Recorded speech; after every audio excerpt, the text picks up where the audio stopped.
Chapter का नाम बताइए, क्या लिखा है? Secondary market in India. जब मैंने आपको फर्स्ट चैप्टर पढ़ाया था तो फर्स्ट चैप्टर में फाइनेंशियल सिस्टम समझाया था, तो उसको फटाफट से क्विक रिवीजन, ठीक है। फाइनेंशियल सिस्टम में तीन चीजें थी। सबसे पहला क्या है? Financial market, then financial market participant, financial instrument. चलिए, फाइनेंशियल मार्केट की अगर मैं बात करूं तो फाइनेंशियल मार्केट में दो चीजें थी। पहला money market, then capital market. Capital market में दो, क्या? सिक्योरिटी मार्केट और other form of lending and borrowing. हमने जो फर्स्ट चैप्टर पढ़ा था, फर्स्ट चैप्टर का नाम बेसिक्स ऑफ कैपिटल मार्केट। हमने कैपिटल मार्केट के बेसिक्स पढ़ लिए। चलो, फिर हम सिक्योरिटी मार्केट के दो मार्केट में आते हैं। पहला क्या लिखा है? न्यू इश्यू मार्केट को हम क्या बोल सकते हैं? प्राइमरी। और क्या है दूसरा? सेकेंडरी। अब जो आपका चैप्टर है उसका नाम क्या है? Secondary market. मतलब इस पूरे चैप्टर में हम अब क्या पढ़ने वाले हैं? Secondary market. डन। चलो, अब सेकेंडरी मार्केट जो हम पढ़ने वाले हैं, जब भी हम चैप्टर स्टार्ट करते हैं तो उसमें सबसे पहले आपको दिया रहता है रेगुलेटरी फ्रेमवर्क। ये आपको बताता है कि इस चैप्टर में क्या क्या पढ़ने वाले हैं। तो क्या पढ़ने वाले हैं? आप एक्ट पढ़ने वाले हो, तीन एक्ट। पहला एक्ट का नाम क्या है? सेबी। दूसरा क्या है? सेक्रा। तीसरा क्या है? Companies act. ठीक है, सबका मिक्स पढ़ेंगे। चलो, सबसे पहले इंट्रोडक्शन में आपको बता के रखा है स्टॉक मार्केट का डेवलपमेंट कैसा हुआ। जैसे कि मैंने आपको एक वीडियो दिखा, ठीक है, तो वो पूरी जो मैंने आपको हिस्ट्री दिखाई, यही इन्होंने यहाँ पे बोरिंग तरीके से बता रखी है। मैं इसका बस एक शॉर्ट वर्जन आपको दे रही हूँ, आपको चीजें कनेक्ट होती जाएंगी। Indian stock market is one of the क्या है? Oldest in Asia, started in the late 18 century. ठीक है, अगर आपको वो वीडियो याद हो तो उस वीडियो में आपको देखो कि हिस्ट्री की बात हो रही है ना, कि शिप के थ्रू माल लेकर जाया जाता था। अर्ली ट्रेडिंग बिगिन कब? ईस्ट इंडिया कंपनी, ठीक है, ये अपनी सिक्योरिटीज लेकर आए। लेकिन ये ईस्ट इंडिया कंपनी पूरा नाम उसका क्या था? डच। ठीक है, चलो, इन 1830 sorry 1830s trading of the share started. कहां पर? उस टाइम पे बॉम्बे टर्म यूज किया जाता था, आज भले ही वो मुंबई है। ठीक है, then 1850 stock broker traded under the. कहां पर? बरगद पेड़ के नीचे। ठीक है, मुंबई में यहां से स्टार्ट हुआ था। अब तुम नोटिस करो, मुझे बताओ, जब ये ईयर्स है तो इस समय अंग्रेज थे, इंडिया आजाद नहीं हुआ था, उस टाइम से ये सारी चीजें चल रही है। फिर 1875 में ब्रोकर्स फॉर्म्ड, क्या? Bombay stock exchange. मतलब कि ये भी है ना, जब ब्रिटिशर्स थे उसी टाइम पर ही ये फॉर्म हो गया था बॉम्बे स्टॉक एक्सचेंज। 1956, ठीक है, एक बार मुझे सेक्रा का नाम बताओ, क्या लिखा है सेक्रा का एक्ट बताओ, ईयर मुझे बताओ। 1956। अब हमारा देश आजाद हो चुका है। अब जब हमारा देश आजाद हो चुका है तो यहाँ पर इन्होंने बोला कि 1956 BSC got officially recognition under the SCRA. तो ये एक्ट आया, और ये एक्ट सोली किस पर्पस के लिए आया था? सिक्योर, ये जो स्टॉक मार्केट है, जो ये स्टॉक एक्सचेंज है, ये सिस्टमैटिकली काम करे। तो जब ये हम एक्ट पढ़ेंगे तो इस एक्ट में पूरे सिस्टम्स बताएंगे कि कैसे एक स्टॉक एक्सचेंज का स्ट्रक्चर होता है। बॉम्बे नेशनल स्टॉक एक्सचेंज का बेसिक स्ट्रक्चर क्या है, कोई भी स्टॉक एक्सचेंज नया बनेगा तो वो कैसा बनना चाहिए। बात समझ में आ रही है? चलो, तो 1956 में जब ये एक्ट आया तो यहाँ पे इस बॉम्बे स्टॉक एक्सचेंज को रिकॉग्निशन मिले। फिर बाद में बीएससी के बाद कौन आया? एनएससी। तो पुराना क्या है? बॉम्बे स्टॉक एक्सचेंज बहुत पुराने जमाने से चल रहा है। देखो कितना पुराना है वो, मतलब 1852, 57, 50, 1830, उस जमाने से चल रहा है। ठीक है, चलो, फिर एनएससी आता है स्टेब्लिश कब? इन 1993। इंडिया फर्स्ट क्या लिखा है? Demutualisation of the stock exchange. What do you mean by demutualisation? Electronic form में। तो डीमटेरियलाइजेशन क्या है?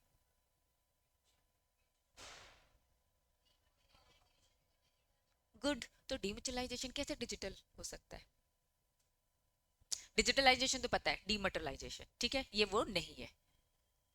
पढ़ा है, याद नहीं आ रहा है। थोड़ा क्लोज हो। म्यूचुअल मतलब, चलो छोड़ो डीमटेरियलाइजेशन, म्यूचुअल मतलब क्या?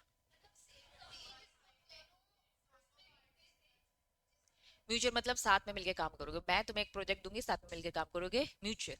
डीम्यूचुअल मतलब क्या? ऑपोजिट, अलग अलग, ठीक है। अब कैसे कनेक्शन है अभी थोड़ी देर में समझाऊंगी, क्योंकि वो ही बेसिक है जो मुझे आपको समझाना है। चलो, लेकिन ये डिजिटलाइजेशन नहीं है, ये क्लियर हो गया। चलो, एनएससी स्टैब्लिश होता है 1993 में, क्या लेकर आता है, इंडिया फर्स्ट डीम्यूचुअलाइजेशन स्टॉक एक्सचेंज। वो कैसे है डीम्यूचुअलाइजेशन बताऊंगी थोड़ी देर से। एनएससी इंट्रोड्यूस करता है इलेक्ट्रॉनिक ट्रेडिंग कब, 1994, प्रमोटेड डीमटेरियलाइजेशन। तो ये डीमटेरियलाइजेशन लाया, डीम्यूचुअलाइजेशन लाया। आफ्टर 1992 इकोनॉमिक रिफॉर्म, है ना, बचपन में पढ़ते हो गए एलपीजी, लिबरलाइजेशन, प्राइवेटाइजेशन, ग्लोबलाइजेशन, जिस टाइम पे हमारी देश की इकोनॉमी में बहुत बड़ा चेंज आया था, रिफॉर्म आया था, ठीक है। तो market become more transparent, efficient, regulated. Indian stock market now allow international standards. तो यस, अब हम इंटरनेशनल स्टैंडर्ड्स में खड़े उतर हैं। तो ये मैंने जो आपको पॉइंट वाइज बताया, ये आपको बोरिंग तरीके से पैराग्राफ में बता के रखा है, जिसकी मैंने हिस्ट्री भी आपको थ्रू वीडियो यूट्यूब में तमाम ऐसी हिस्ट्रीज पड़ी हुई है, एक बार देखोगे कहीं से भी कुछ भी देख सकते हो, कोई इशू नहीं है, मैंने आपको एक दिखा दी। डन। चलो, अब ये एग्जाम में पूछे जाने वाली चीज नहीं है, ये बस आपको अंडरस्टूड होना चाहिए कि हाँ, आपको आपका पास पता होना चाहिए। बाकी जिसका जो इंटरेस्ट होता है वो उस गली निकल ही जाता है ना। तो अब मैंने आपको दिखा दे, इंटरेस्ट है तो प्लीज चीजों को थोड़ा सा देखना चालू कर दो। चलिए, यहां से आते थोड़ा सा फॉर्मल तरीके से पढ़ते हैं, आ जाओ। हेडिंग बताओ क्या लिखा है।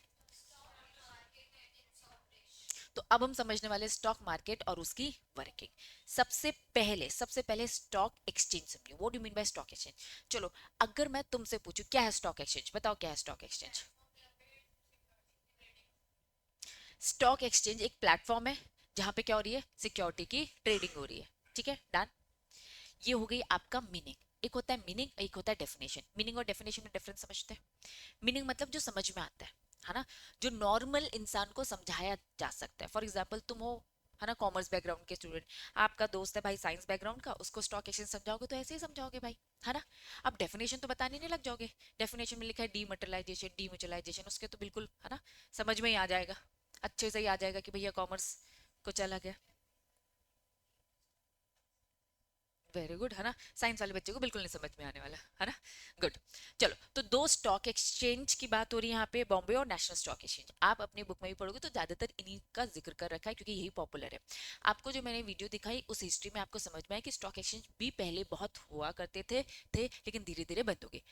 अब उस टाइम पे जब स्टार्ट हुआ था तो कमोडिटी को लेकर हुआ था। सबसे पहली कमोडिटी जो चलती थी दैट वाज कॉटन। उसके बाद हर चीज में स्टॉक मार्केट जाता है, मतलब तुम्हें जो बस इक्विटी, है ना, ये सब दिखता है, बस यही नहीं होता है, कमोडिटी बहुत होती है और डेरिवेटिव मार्केट्स में ज्यादा होता है। डन।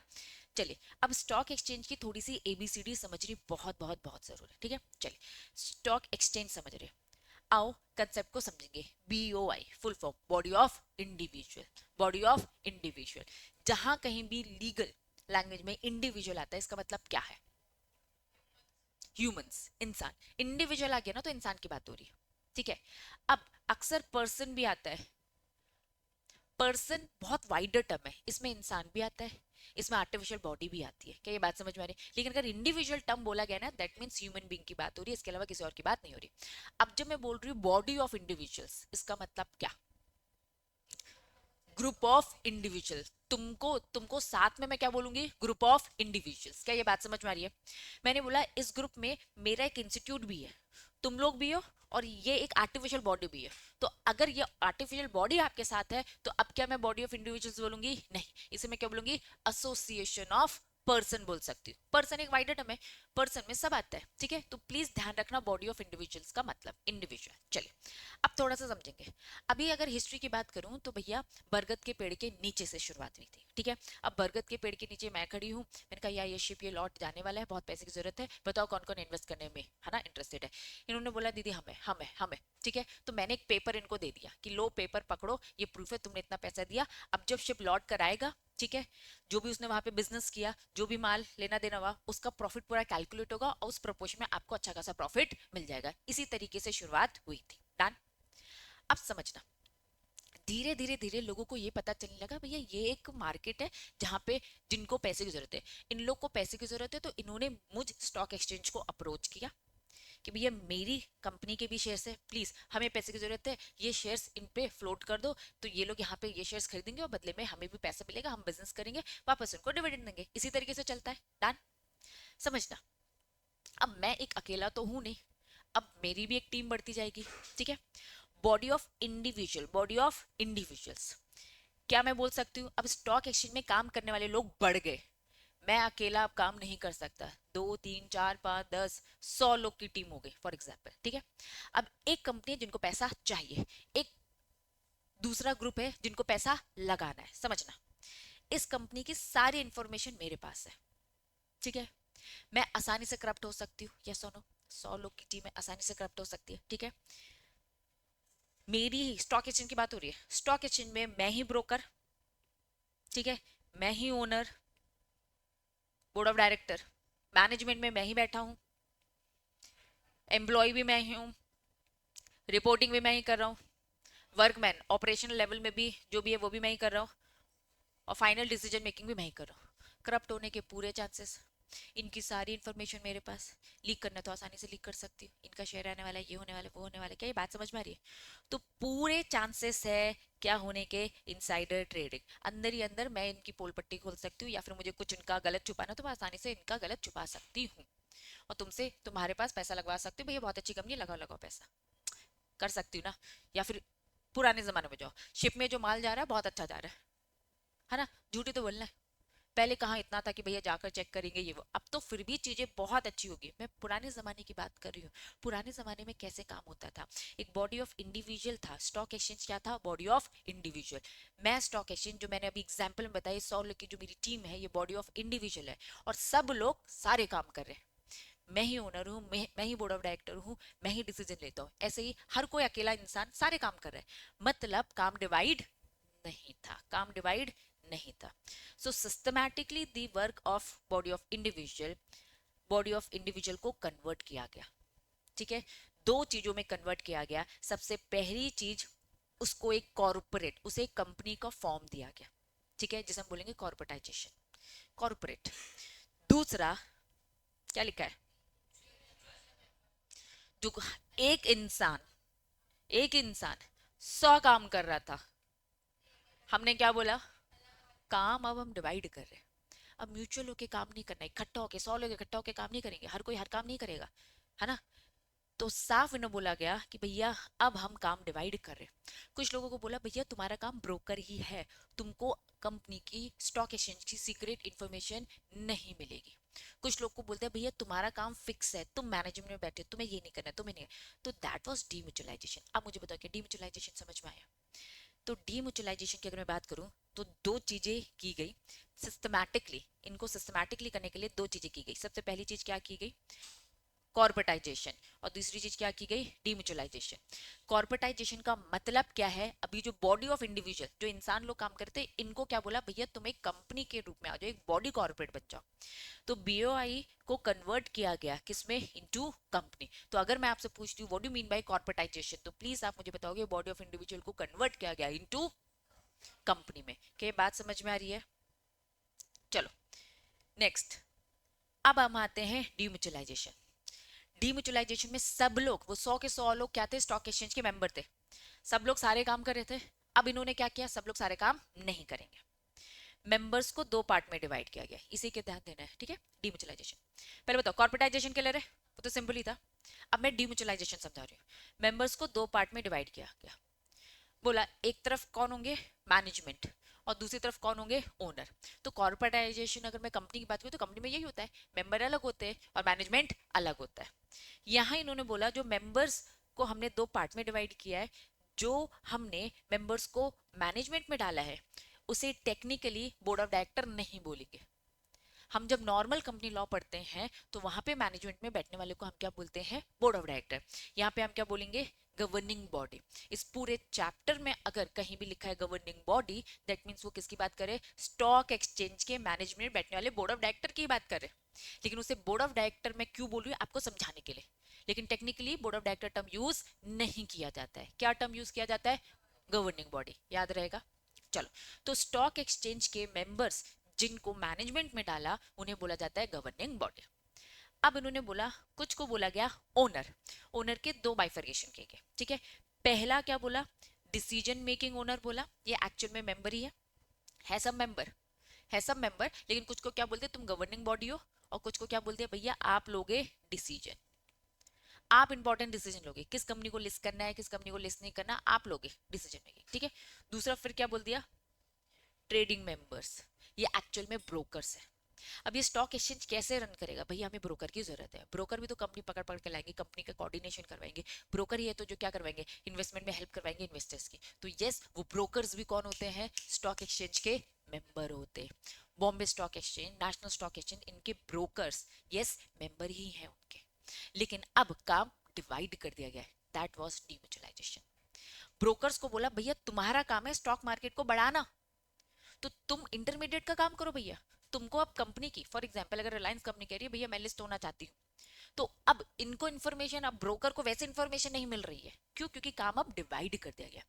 मैनेजमेंट में गवर्निंग बॉडी, ठीक है, डिसीजन मेकिंग वाले लोग अलग, और ट्रेडिंग मेंबर्स अलग। इन्हें सिंपल भाषा में ब्रोकर्स भी बोल सकते हैं। तो अगर आपसे पूछा जाता है what you mean bye stock exchange, अब मैं आपको डेफिनेशन बता रही हूँ। What you mean bye stock exchange, तो यस आ जाओ।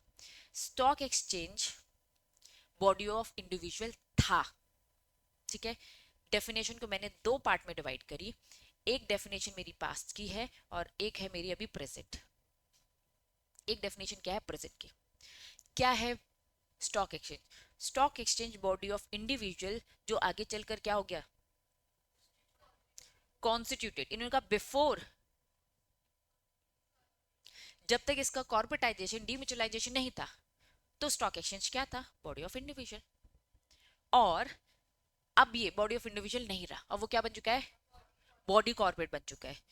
तो बॉडी कॉर्पोरेट बनने के लिए सबसे पहले आपको क्या करना पड़ेगा, कंपनीज एक्ट में एज अ कंपनी रजिस्टर्ड होना पड़ेगा, और आपको एक स्कीम ऑप्ट करनी पड़ेगी। उस स्कीम में दो चीजें आपको ऑप्ट करनी पड़ेगी, पहले कॉर्पोरेटाइजेशन, दूसरा डीम्यूचुअलाइजेशन। कॉर्पोरेटाइजेशन वाली स्कीम ऑप्ट करी, इसलिए आप कंपनी बन गए और आपने अपने अंडर का जितना भी सिस्टम है वो डीम्यूचुअलाइज कर दिया। कैसे डीम्यूचुअलाइज किया? आपने मैनेजमेंट में गवर्निंग बॉडी अलग बैठाई, और आपने ओनर में दो और सेगमेंट थे। पहला क्या था, डिसीजन मेकिंग, और दूसरा क्या था, ट्रेडिंग मेंबर्स। क्या ये बात समझ में आ रही है? तो अब मैंने तुम्हें बस अच्छे प्रेजेंटेशन में सही तरीके से बता दिया। अब आ जाओ तुम्हारी बुक की लैंग्वेज। सबसे पहले स्टॉक एक्सचेंज समझाया है, और स्टॉक एक्सचेंज की फर्स्ट जो पैराग्राफ है वो मीनिंग बताए। क्या है स्टॉक एक्सचेंज? बहुत सही आपने बताया था, स्टॉक एक्सचेंज एक प्लेटफॉर्म, एक मार्केट है जहाँ पे हम क्या करते हैं, सिक्योरिटीज को खरीदते और बेचते। ये सिंपल मीनिंग बता रहे हो। Ensuring liquidity to them in the interest of the investor. कुल मिला के यहाँ पे लिक्विडिटी रहती है। तो ये एक मार्केट है जहाँ पे खरीदा और बेचा जाता है, दैट्स इट, प्लेटफॉर्म है। लेकिन अब डेफिनेशन दी है, किसने डेफिनेशन दी है, सेक्रा ने। According to SCRA define the stock exchange. आ जाओ, बस मैंने अच्छे प्रेजेंटेशन में बताया क्या है स्टॉक एक्सचेंज। स्टॉक एक्सचेंज एक बॉडी ऑफ इंडिविजुअल है, इनकॉर्पोरेटेड और नॉट। कब कॉन्स्टिट्यूटेड? बिफोर कॉर्पोरेटाइजेशन और डीम्यूचुअलाइजेशन। क्या है स्टॉक एक्सचेंज? स्टॉक एक्सचेंज एक body of individual before corporatisation और डीम्यूचुअलाइजेशन, ठीक है। या फिर दूसरा, और क्योंकि अब क्या कोई भी बॉडी ऑफ इंडिविजुअल मिलेगा नहीं, वो पास था, सबको बोल दिया। आज की डेट में जो भी न्यू स्टॉक एक्सचेंज बनेगा उसको बोलते हैं भैया आज ही से तुम कॉर्पोरेटाइजेशन हो, आज ही से तुम डीम्यूचुअलाइजेशन। वो तो हिस्ट्री थी, वो था पास था, ठीक है। Body of corporate, body corporate, ठीक है, इनकॉर्पोरेटेड अंडर कंपनीज एक्ट। कौन सा कंपनीज एक्ट? 1956। उस जमाने में 1956 हुआ करता था, जो कि आज के हिसाब से कंपनीज एक्ट 2013 आ चुका है। अंडर द स्कीम, अब यहाँ पे ऑप्शन नहीं है, अब यहाँ पे आपको स्कीम में आना ही पड़ेगा। स्कीम क्या है? वही कॉर्पोरेटाइजेशन और डीम्यूचुअलाइजेशन और otherwise for the purpose of buying selling dealing in the security. अब मुझे बताओ क्या डेफिनेशन क्लियर है और डीम्यूचुअलाइजेशन भी क्लियर है? तो अब कंफ्यूज तो नहीं होंगे डीमटेरियलाइजेशन और डीम्यूचुअलाइजेशन में। तो डीम्यूचुअलाइजेशन मतलब अब आपको सेपरेट रह के काम करना है, एक साथ इकट्ठा होके हर कोई सारे काम कर रहा है ऐसा नहीं होगा, ठीक है। ये स्कीम लेके आए थे, क्यों? क्योंकि बहुत ज्यादा प्रॉब्लम आ रही थी। देखो अच्छा भी हो रहा था, इकोनॉमी भी डेवलप हो रही थी क्योंकि स्टॉक मार्केट आ रहा था। लेकिन हाँ, अब हर कोई, जैसे फॉर एग्जांपल तुम देख ही रहे हो ना, इंटरनेट से फायदा भी है नुकसान भी। ऐसे स्टॉक मार्केट के भी लोग लूपहोल्स निकाल निकाल के क्या कर रहे थे, मिसयूज कर रहे थे, ठीक है। चलो, तो क्या मीनिंग समझ में आया, डेफिनेशन समझ में आया? जब कभी भी ब्लैंक हो जाते हो और राइट और शॉर्ट नोट जैसी चीजें क्वेश्चन आती है, तो आप इलेबोरेट करो ना, मीनिंग भी लिखो, डेफिनेशन भी लिखो, तो कंटेंट आपके पास अच्छा खासा आ जाएगा। चलो, जनरल चीजें, स्टॉक मार्केट क्या है, सिग्निफिकेंट रोल प्ले करता है किसमें, development of the Indian economy, ठीक है। ये industrial growth, private sector, then help करता है गवर्नमेंट की भी to raise the internal source implementation of various development. तो अब ये जनरल जनरल बातें ये एक बार आप अपने लेवल में रीड करोगे, ठीक है। बस आपको ये बता रहे इकोनॉमी के लिए अच्छा है, ये है वो है, डन। चलिए नेक्स्ट हेडिंग क्या लिखा है, स्टॉक एक्सचेंज के क्या रूल्स? पहला, act as a economic barometer, क्या करता है? इकोनॉमी की ग्रोथ बताता है कैलकुलेट करके ट्रेंड के थ्रू, है ना, क्या ट्रेंड चल रहा है। Next, act as a continuous market for the security, भाई कभी भी आप क्या करते रहते हो, मार्केट में पैसा लगाए जा रहे हो, रिस्क ले रहे हो। चलो, रिस्पॉन्सिबल, ये सब हेडिंग से समझ में आ जाएंगे, है ना, ये कुछ ऐसा नहीं है, हेडिंग से समझ में। Responsible for the securities evaluate, है ना, इवेल्युएशन करता है। कुछ पॉइंट्स याद आ रहे होंगे फर्स्ट चैप्टर के, है ना। मोबिलाइज करता है सेविंग, क्या लिखा है? स्पेकुलेशन मतलब क्या? सट्टा, ठीक है। तो क्या बोला है? अनेबल दी हेल्दी सट्टा, यही बोल रहा है ना, हेल्दी सट्टा करवा रहे हैं ना, से भी इन्वॉल्व हो गया है। नहीं तो तुम तो जानते हो अनहेल्दी सट्टा क्या होता है, बताइए अनहेल्दी सट्टा क्या होता है? अब देखना, अब लड़के देखना, अभी तक जो आवाज नहीं निकल रही थी लड़कों की, हाँ बेटा, क्रिकेट। और प्रवेश कहाँ लगाया पैसा? इसने तो क्रिकेट में लगाया है। हाँ, कसीनो, गुड, जाके लगा के गवा कर आया है क्या? सुना है ना, कुछ है पहचान के लोग, ठीक है ठीक है, बहुत पता है तुम्हें, हाँ। तो वो अनहेल्दी है। अगर नहीं दिया पैसा तो क्या क्या हो सकता है तुम लोग के साथ, बताओ जरा, कैसे बर्बाद होंगे बताओ जरा। भैया घर में पहुंच जाते हैं पैसे वैसे, है ना, वसूली भाई, गाड़ी वाड़ी उठा लेंगे घर की, तुम्हारे मोबाइल मोबाइल छीन लेंगे तुमसे तो तुरंत में, है ना। तो मत जाना उस गली बच्चों, ठीक है। स्टॉक मार्केट में आओ, हेल्दी सट्टे में आओ, चलो, गलत में मत जाओ। चलो, इलीगल है सट्टा, मालूम है ना, कुछ लॉज हैं उसके। प्रोटेक्ट, आ जाओ, प्रोटेक्ट इन्वेस्टर्स, हम पढ़ क्या रहे? स्टॉक मार्केट के रूल, स्टॉक एक्सचेंज के रूल, ठीक है। एंश्योर क्या करता है? लिक्विडिटी। एक्सरसाइज करता है क्या? विजिलेंस बोले तो प्रिकॉशंस, सावधान। हम्म, सावधान, सावधान इंडिया, गुड। हाँ, लेकिन उसमें एक्चुअल में थीम क्या है उसकी? हाँ, नीचे वाले बता रहे हैं ना हमारे साथ गलत हो रहा है, बहुत गलत हो रहा है, विजिल मैकेनिज्म, तुम्हें उस मैकेनिज्म का इन्फॉर्मेशन, वो प्रोसेस तुम बता रहे हो, ठीक है। लेकिन एग्जैक्ट एक हिंदी वर्ड है, सॉरी एक इंग्लिश वर्ड है जिसका एक मीनिंग है, ठीक है। Excise vigilant control on the companies, नजर रखना, ठीक है। चलो, नेक्स्ट क्या लिखा है? फॉरेन कैपिटल अट्रैक्ट हो रहा है, ensure safety of the capital and fair dealing, regulate the companies management. तो कुल मिला के ये सब रूल है, ठीक है, सब जनरल जनरल स्टेटमेंट है। अब अभी स्टॉक मार्केट का मीनिंग पूछूंगी, डेफिनेशन पूछूंगी, अभी ऐसे ऐसे बता दोगे, यस और नो बता दोगे ना। अभी पूछूंगी रोल, 3 से 4 पॉइंट बताओगे, इनके पॉइंट्स बताओ, इनके पॉइंट्स बताओ, समझ रहे हो ना। जब चीजें थोड़ी सी ठोस मिल जाती है तो तुम्हें याद हो जाती है, जनरल चीजें ऐसे निकल जाती है। प्लीज बच्चों, जनरल चीजों को भी रिटेन कर लो, क्योंकि एग्जाम में तो सब आता है ना, ठीक है। चलो, नेक्स्ट, इंडिया के दो पॉपुलर स्टॉक एक्सचेंज की बात हो रही है, बीएसई और एनएससी। चलो, बीएसई हैज एग्जिस्टेंस कब? 1875, ठीक है। नेक्स्ट, एनएससी 1992, ठीक है, लेकिन स्टार्ट ट्रेडिंग इन 1994, बता रही हूँ। एक्चुअली में कोई एक फिक्स डेट, थोड़ा सा लैंग्वेज पढ़ो, बन गया, स्टैब्लिश हो गया, ट्रेडिंग कब हुई, ठीक है। तो यहाँ इन्होंने बोला कि फाउंडेड 1992, फिर 93 में चीजें प्रोसेस में जा रही थी, और एक्चुअल में जो ट्रेडिंग है वो कब हुआ? 1994, ठीक है। तुमको वैसे सच बताओ तो 92 ही बस याद रखना है, फाउंडेशन। अब कब ट्रेडिंग हुई, कब कौन सा अप्रूवल मिला, उन सब में तुम्हें जाने की जरूरत नहीं है, ठीक है। वो एक्चुअली बीच बीच की कहानी बनाते रहते हैं और इस चक्कर में कंफ्यूजन हो जाती है, डन।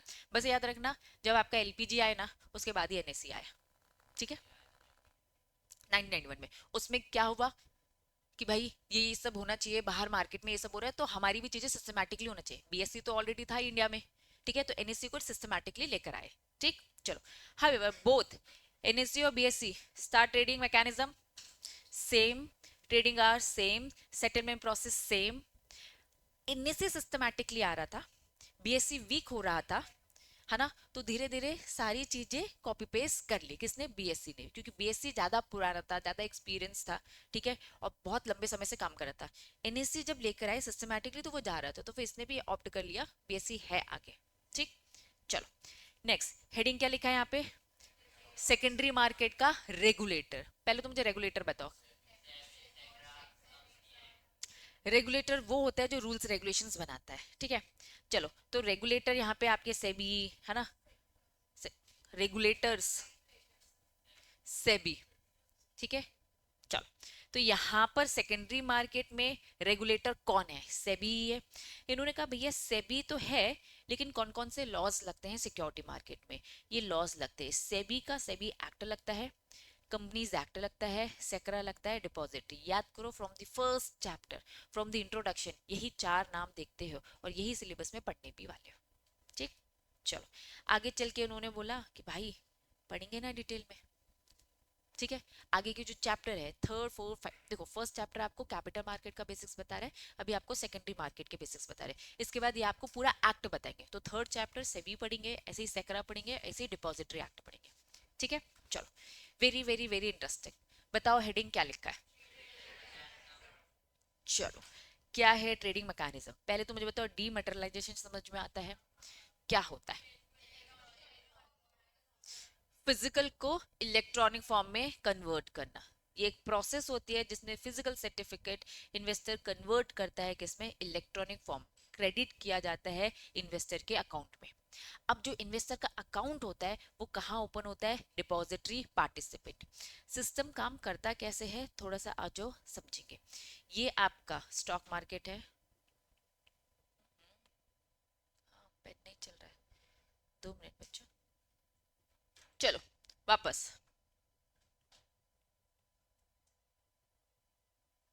BSNS लिख देते। ये आपका स्टॉक मार्केट डन। चलो, कंपनी यहाँ पे क्या करेगी? अपने शेयर्स को लिस्ट करेगी, ठीक है।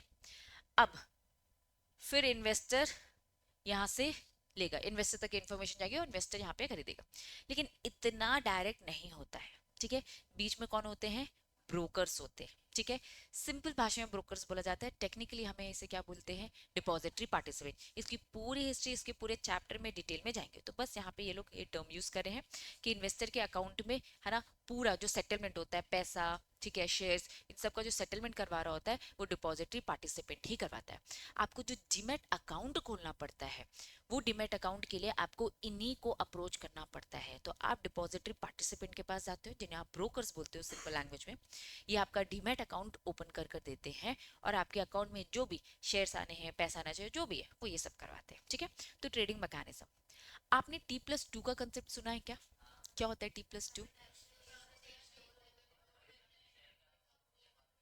ठीक है, टी फॉर ट्रांजैक्शन या ट्रेडिंग डे बोला जाता है। आज मैंने ट्रेडिंग करी, आज क्या है? मंडे, ठीक है। आज मैंने ट्रेडिंग करी मंडे, आज ट्रांजैक्शन किया, तो अब बाकी के 2 दिन ये पूरी सेटलमेंट में लगेंगे।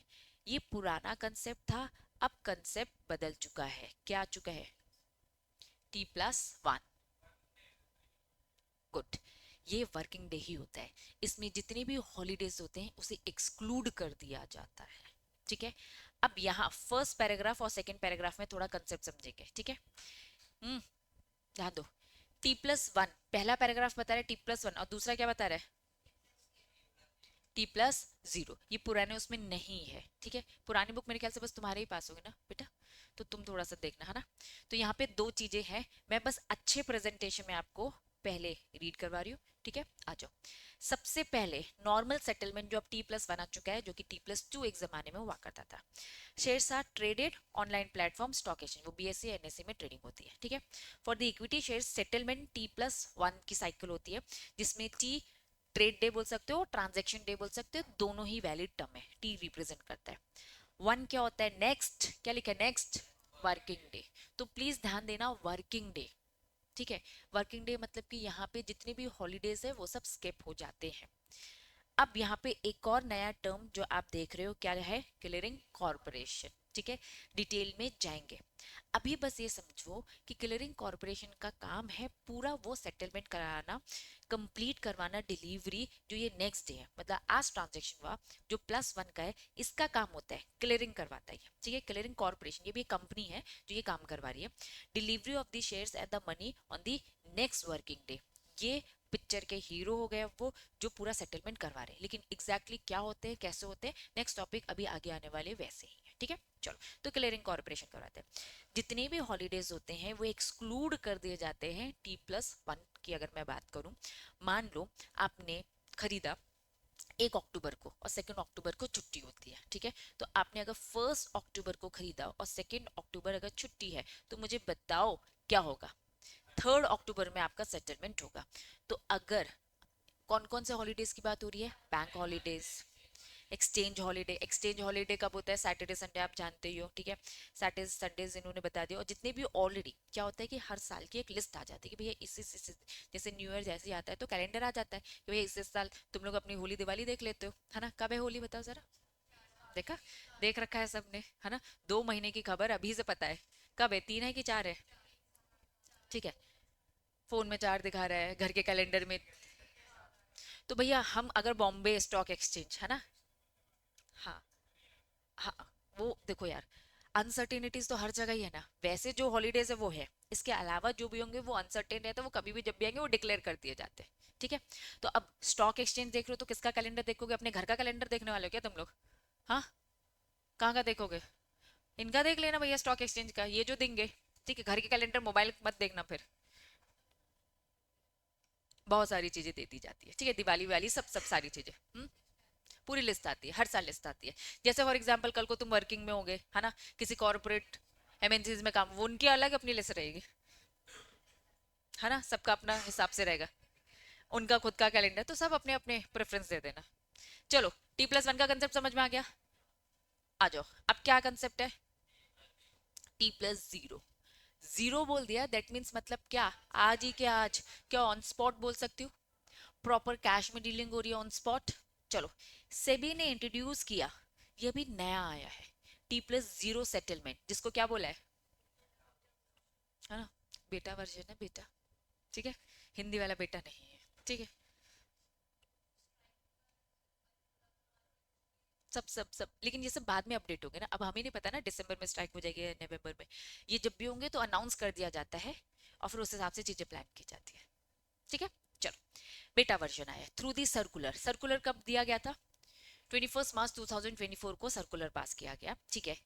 T+0 का कंसेप्ट लेके आए हैं, settlement happen on the same day as a trading, it's optional. ये अभी प्रोजेक्ट बेस्ड चल रहा है, ठीक है। अभी T+1 ही चल रहा है। नॉर्मली अभी जो चल रहा है मार्केट में वो T+1 चल रहा है। T+0 का कंसेप्ट जो आया वो ऑप्शनल है अलोंग विद दी, मतलब T+1 बंद नहीं हुआ है, अभी दोनों पैरेलली चल रहे हैं। T+1 को रिप्लेस नहीं किया, जैसे T+2 था तो T+2 और T+1 आया तो T+2 को रिप्लेस करके T+1 आ गया, ठीक है। लेकिन अब T+1 चल रहा है और अभी ये पायलट प्रोजेक्ट चल रहा है T+0, जिसमें इनिशियली इन्होंने क्या बोला, ओनली 25 शेयर्स को सिलेक्ट किया गया, मतलब अभी सब में इंप्लीमेंट नहीं हुआ है, ठीक है। अभी 25 शेयर्स को सिलेक्ट किया गया, उसमें ये ऑप्शन रखा कि हम क्या ये काम कर पा रहे हैं, ठीक है। लिमिटेड नंबर्स ऑफ ब्रोकर ही इसमें डील कर पाएंगे, हर किसी ब्रोकर्स को नहीं बोला कि भैया आप T+0 कंसेप्ट में आओ। क्या लिखा है, नॉन कस्टोडियन क्लाइंट्स ओनली। अब थोड़ा सा कस्टोडियन का कंसेप्ट समझेंगे। कस्टडी में, कस्टोडियन मतलब क्या, कस्टडी में, ठीक है। अब कस्टोडियन मतलब कि कस्टडी, फॉर एग्जांपल मैंने कहा भाविका कस्टोडियन है, ठीक है, मेरे शेयर्स किसी कस्टडी में, भाविका की कस्टडी में, समझना, ठीक है। तो भाविका कस्टोडियन और मैं कौन सा क्लाइंट हो गया, कस्टोडियन क्लाइंट बोल सकती हूँ। तो इन्होंने कहा कि हम नॉन कस्टोडियन क्लाइंट्स की बात करें, जो ब्रोकर से डायरेक्ट डील करते, कोई कस्टडी वस्टडी में शेयर्स रखे नहीं जाते, जिसमें है ना डायरेक्ट जो ब्रोकर्स के थ्रू जो ऑनलाइन सारे काम करे ना वो सब नॉन कस्टोडियन। तो इन्होंने कहा कि भैया अभी क्योंकि ये T+0 नया कंसेप्ट है, ऑप्शनल है, कम शेयर्स में कम ब्रोकर्स में, तो यहाँ पे भी डील अभी कौन करेगा, नॉन कस्टोडी, मतलब जो फिजिकल विजिकल वाला नहीं, मतलब जो डायरेक्ट डील कर रहे हैं। मतलब अभी क्योंकि पायलट प्रोजेक्ट चल रहा है तो हम सारी फॉर्मेलिटीज को अभी साइड कर रहे हैं। इम्प्लीमेंटेड बाय NSE BSE कब, 28 मार्च 2024। तो कुल मिलाकर अभी ये सर्कुलर है, इस सर्कुलर के थ्रू न्यू इन्फॉर्मेशन दी है, पुरानी बुक में ये लिखा भी नहीं है ना, नहीं लिखा होगा मेरे ख्याल से, न्यू बुक में ही बस ये दे रखा है। और तुम प्रेजेंटेशन भी देखोगे तो तुम्हारी बुक में लिखा है कि भाई ये सर्कुलर आया है, ठीक है, कि अभी हम ये काम कर रहे हैं। तो आप मुझे बताओ कि ये दोनों पैराग्राफ समझ आए, फटाफट अभी के अभी रीड करो, मैंने बस अच्छे प्रेजेंटेशन में दिखाया था, रीड करो जल्दी।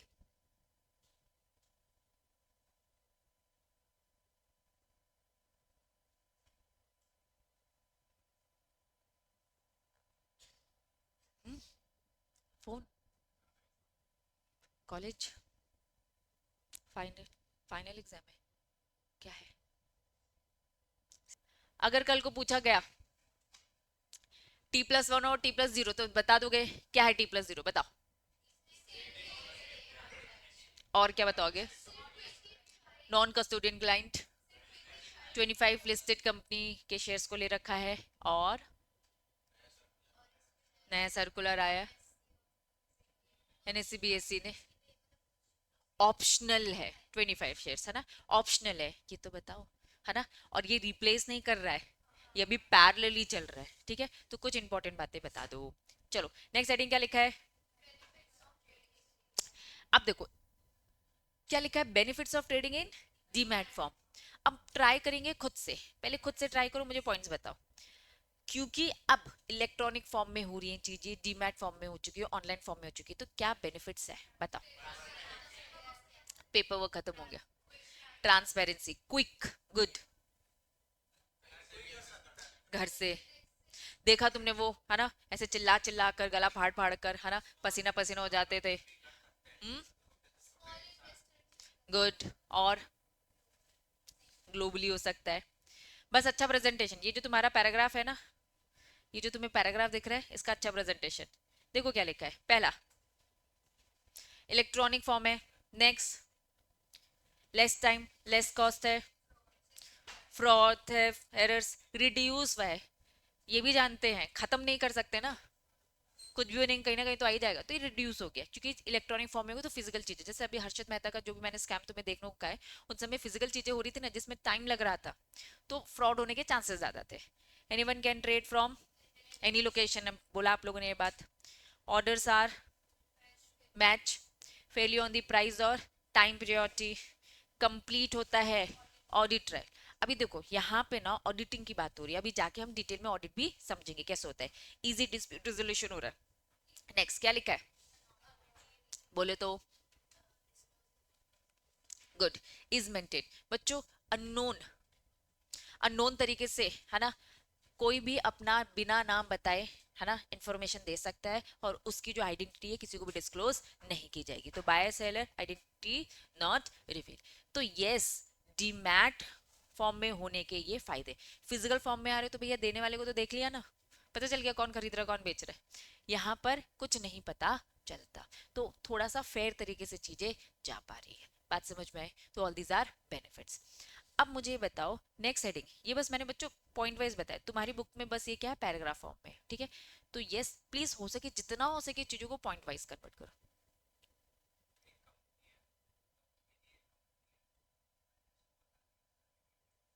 ये कौन है? कंपनी का मेंबर वेंबर कुछ भी नहीं है, ठीक है,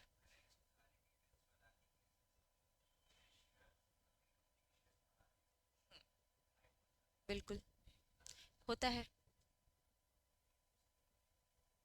रूल्स रेगुलेशंस आ गए ना, बिल्कुल,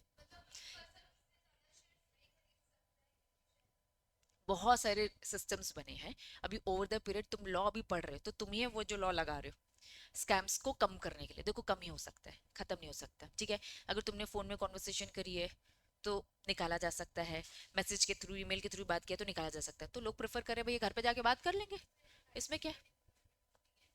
बताएंगे वो, वही मैं कह रही हूँ कि अभी तुम्हें लॉ ही नहीं पता ना, होता सब कुछ है, हो सब सकता है, होता ही है, पकड़ा कम जाता है, लॉज बने हैं, सिस्टम्स बने हैं, इनसाइडर ट्रेडिंग का पूरे कंप्लीट चैप्टर पढ़ेंगे कि कैसे सिस्टम स्ट्रॉन्ग किए गए, उसमें भी बहुत लैंडमार्क स्कैम्स है जो मैं तुम्हें दिखाऊंगी बताऊंगी कि उन्होंने कैसे किया, कि भैया बोर्ड मीटिंग खत्म हुई, बोर्ड मीटिंग में डिस्कशन हुआ, तुरंत जाके फोन करके बता दिया, फोन से पता चल गया, अब फोन में नहीं आया घर पे जाके बताया, मतलब अगर सबूत नहीं मिलेंगे तो सब सही है ना, इनसाइडर ट्रेडिंग हुई नहीं फिर तो, चोर तभी चोर कहलाता है जब उसकी चोरी पकड़ी गई, तब तक तो वो चोर नहीं है ना, हो रही हैं चोरियां लेकिन कौन चोर है नहीं पता, तो लॉज बने हैं, लॉज बहुत बने हैं, लेकिन स्टिल ये चीजें होती हैं, वो जब जैसे जैसे चैप्टर आएगा वैसे वैसे तुम्हें समझ में आएगा, अभी तुम थोड़ा सा ऊपर ऊपर स्ट्रक्चर पढ़ रहे हो, है ना, डिटेल में हम जाएंगे वन बाय वन, अभी तक क्लैरिटी है? चलो बेनिफिट समझ में आ गया, regulatory framework dematerialisation of the shares, अब यहाँ पे आपको क्या बता रहे, लिस्टेड कंपनी को क्या बोल दिया, डीमैट में हो जाओ, क्या लिखा है, unlisted public company, listed company को तो बोला भैया आप तो डीमैट फॉर्म में रहोगे, फिर क्या बोला, अनलिस्टेड पब्लिक कंपनी भी डीमैट फॉर्म में, फिर क्या लिखा है, अनलिस्टेड प्राइवेट कंपनीज भी। अब इतने मोटे मोटे पैराग्राफ में वो एक ही चीज बता रहे हैं, एक ही चीज बता रहे हैं। जैसे कि फॉर एग्जांपल आ जाओ, लिस्टेड कंपनी क्या बता रहा है, physical shares not allowed for the transfer. साफ क्या बोल दिया, बेचना है, लिस्टेड कंपनी के शेयर्स बेचना है। अगर आप बेचोगे तो भैया आपके शेयर्स क्या होने चाहिए, डीमैट फॉर्म में होने चाहिए। खुद से सोचो, तुम्हारे पास रिलायंस कंपनी के शेयर्स डीमैट फॉर्म में है ना, तुमने कंपनी से बोलकर उसको क्या करवा लिया, फिजिकल करवा लिया। चलो तुम कंपनी से मांगोगे, कंपनी तुम्हें फिजिकल दे देगी। अब तुम कहोगे बेचना है, तुम्हें अलाउड ही नहीं है फिजिकल में बेचना, क्योंकि आपके पास किसके शेयर्स है, लिस्टेड कंपनी के शेयर्स है। ठीक है, transfer transmission transposition is only, क्या लिखा है, इलेक्ट्रॉनिक फॉर्म है तो ट्रांसफर ट्रांसमिशन ट्रांसपोजिशन कर पाओगे। ठीक है, ये हम जब पूरा चैप्टर पढ़ेंगे सेबी एलओडीआर रेगुलेशन, उसमें साफ चिल्ला चिल्ला के रेगुलेशन यही बोलता है, भैया सब इलेक्ट्रॉनिक फॉर्म में कर लो, तुम लिस्टेड कंपनी हो। एलओडीआर का फुल फॉर्म बताओ, लिस्टिंग ऑब्लिगेशन डिस्क्लोजर रिक्वायरमेंट्स। ठीक है, चलो अनलिस्टेड पब्लिक कंपनी की बात हो रही है। अब ये तो लिस्टेड है नहीं, अब ये लिस्ट नहीं है तो मस्ट इशू सिक्योरिटीज, क्या बोल दिया, तुम भी अगर करोगे तो भैया डिमैट फॉर्म में ही करोगे। ठीक है, प्रमोटर डायरेक्टर के एमपी मस्ट कन्वर्ट, अगर तुम्हारे पास भी अगर कोई शेयर्स रखे अनलिस्टेड पब्लिक कंपनी तो क्या हुआ, तब भी तुमको क्या करना है, सारे शेयर्स अपने पास डीमैट फॉर्म में ही रखना है। चाहे फ्रेश हो, राइट हो, बोनस हो, बायबैक का फर्क नहीं पड़ता, सब क्या होने चाहिए, डीमैट फॉर्म में होने चाहिए। Any investor must dematerialise shares before transfer. बेचने जाओगे ना, कोई तुमसे नहीं लेगा जब तक वो ई फॉर्म में ना हो, मतलब बेचना अलाउड ही नहीं है फिजिकल फॉर्म में। एक जमाने में स्टॉक मार्केट जो पुरानी मैंने अभी आपको वीडियोस दिखाई, तो वो फिजिकली अपना शेयर ऐसे लेकर आते थे, जैसे हाथ में होता था, पन्ना रहता था, पेपर रहता था ऐसे, और ऐसे पेपर ले लेके ऐसे ऐसे ऐसे चिल्ला रहे होते थे, जो अभी फोटोज मैंने तुम्हें दिखाई है ना वीडियो में। तो ऐसा होता था, वो फिजिकल फॉर्म होता था, वही सब कुछ। अब ये चोरी हो गया, फट गया, खत्म हो गया, भैया गया काम से, खत्म। एक्चुअली में लाइक अ करेंसी ना, पैसे हैं। ठीक है, अगर फिजिकल फॉर्म में फट गया, गुम हो गया, चोरी हो गया, अब तुम्हारा थोड़ा ना, तुम्हारी कोई ओनरशिप नहीं है। तो वहां पर उस जमाने में वो होता था, लेकिन आज के डेट में क्या बोलते हैं, भैया ई फॉर्म में बेचना है, ई फॉर्म। अगर मैं फॉर एग्जांपल, मैं एक कंपनी, मैंने तुमको बोला कि तुम्हें शेयर्स अगर फिजिकल चाहिए तो मैं तुम्हें प्रिंट करके दे दूंगी, प्रॉपर प्रिंट करके तुम्हारे घर पे आ जाएगा, फ्रेम करके मस्त रखो। लेकिन हाँ, तुम बेचने जाओगे तो तुम्हें दोबारा से कंपनी को रिक्वेस्ट करनी पड़ेगी, वो फिजिकल मुझे देना पड़ेगा इलेक्ट्रॉनिक में। फॉर एग्जाम्पल तुमको पैसे भेजने हैं ना दोस्त को, जो कहाँ बैठा है, दुबई में बैठा है, अब बताओ कैसे फिजिकल भेजोगे, है ना, ऑनलाइन हुआ ना, मतलब आ गए ना डीमैट फॉर्म में। कैश तो स्मगलिंग है ना, पकड़ो स्मगलर्स को और उसको दे दो और वो पहुंचाएगा, ऐसा करना है ना। ये 400 500 रुपए ऐसे भिजवाओगे क्या, हाँ इतना पैसा लगाकर। ठीक है, तो ट्रांसफर करना है तो किस फॉर्म में, ओनली डीमैट। अब अनलिस्टेड प्राइवेट कंपनी, भैया प्राइवेट कंपनी तो अपना कुछ भी चला सकती है, क्या बोला, certain private company must also issue certificate only. साफ बोल दे भैया, तुम भी डीमैट फॉर्म में हो, before using transfer shares promoter director KP holding must, तुम लोग तो भैया कंपनी के मेन लोग हैं, तुम्हारे तो होने ही चाहिए। Investor must hold all the existing shares in demat before subscribing and transfer. कुल मिलाकर चाहे पब्लिक हो, चाहे प्राइवेट हो, लिस्टेड हो, अनलिस्टेड हो, सबको डीमैट फॉर्म में कन्वर्ट करना पड़ेगा। और अलग अलग जहां जहां लॉ में लिखा है वो लैंग्वेज आपकी बुक ने लिख रखी है, उसे आप एक बार खुद से रीड करोगे तो पूरा कंक्लूजन क्या है, सब डीमैट फॉर्म में कन्वर्ट हो गए। लेकिन फिर से मैं बता रही हूँ, आप चाहो तो कंपनी से पर्सनली रिक्वेस्ट करके फिजिकल शेयर सर्टिफिकेट मंगवा सकते हो, लेकिन बेचने जाओगे तो वापस डीमैट फॉर्म में कन्वर्ट करवाना पड़ेगा, क्योंकि बिना डीमैट कन्वर्जन में आपको बेचना पॉसिबल है ही नहीं, अलाउड ही नहीं है। दान पक्का। तो अब यहाँ तक का पूरा मॉड्यूल पढ़कर आओगे, ठीक।